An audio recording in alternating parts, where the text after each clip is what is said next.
2 ng Hulyo taong 2016,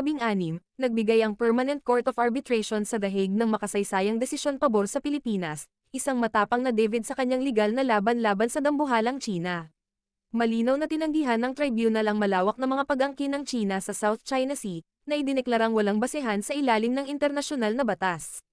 Ang makasaysayang desisyong ito ay nagpatibay sa mga prinsipyo ng United Nations Convention on the Law of the Sea, UNCLOS, at muling kinilala ang mga soberanong karapatan ng Pilipinas sa loob ng Exclusive Economic Zone, EEZ.